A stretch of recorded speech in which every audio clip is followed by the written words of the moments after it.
آیت نمبر 97. اعوذ باللہ من الشیطان الرجیم. بسم اللہ الرحمن الرحیم. قل من كان عدوا لجبريل فإنه نزله على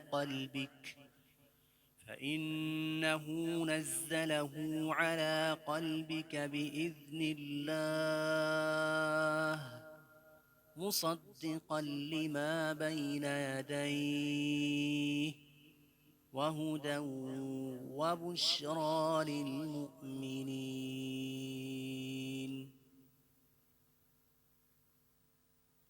قل اے نبی کریم علیہ السلام فرما دیجئے، من جو کوئی بھی ہے، من کانا جو کوئی بھی ہے، عدوًا دشمن، لجبریل جبریل کا، فإنہ پس بے شک اس نے، نزلہ نازل کیے ہے اس کو، یعنی کہ قرآن کریم کو، علی قلبی کا آپ کے دل پر، بإذن اللہ اللہ کی اجازت کے ساتھ. دراصل یہودی جو ہیں جب اللہ کے رسول علیہ السلام سے آ کر سوال و جواب کرنے لگے تو اللہ کے رسول علیہ السلام نے ان کے سوالات کے جوابات دیے. سب جوابات سے وہ مطمئن ہو گئے تو اب انہیں جو ہے وہ انکار کرنے کے لیے کوئی بہانہ نہ ملا. تو پھر کہنے لگے کہ اچھا بتاؤ کہ آپ پر وحی کون لے کر آتا ہے؟ تو آپ علیہ السلام نے فرمایا جبریل امین.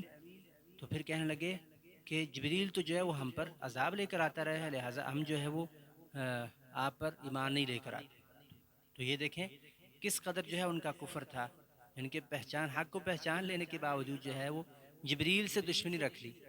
تو اللہ تعالیٰ فرماتے ہیں جو کوئی ہے جبریل کا دشمن تو سن لو، جبریل جو ہے اس نے تو نازل کیا ہے آپ کے دل پر قرآن، یعنی کہ وہ اللہ تعالیٰ کی طرف سے قرآن جو لے کر آیا ہے آپ کے دل پر، جو انہوں نے اتارا ہے وہ اللہ کی اجازت سے اتارا ہے.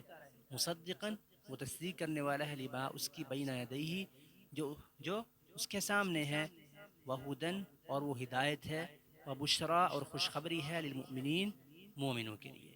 قرآن تو سراسر ہدایت ہے، سراسر ہدایت ہے. جو گزر چکا ہے اس کی تصدیق کرنے والا ہے، یہودیوں نے جو تحریفات کی ہیں اس کی تصدیق کرنے والا ہے، مستقبل کی خبریں دینے والا ہے، ہدایت ہے، خوشخبری کا ذریعہ ہے. تو یہ تو مومنوں کے لیے ہدایت ہے، سراسر ہدایت ہے، بشارت ہے، خوشخبری ہے. یہ تو اتنی عظیم کتاب ہے. تو یہ یہودیوں کو بھی جواب دیا گیا. آگے مزید جو ہے وہ سخت الفاظ میں ان کو جواب دیا گیا ہے. اللہ تعالیٰ نے مزید سخت الفاظ میں جو ہے وہ ان کی سرزنش کی ہے یہودیوں کی، جو کہ اگلے سبق میں آپ سماعت فرمائیں گے.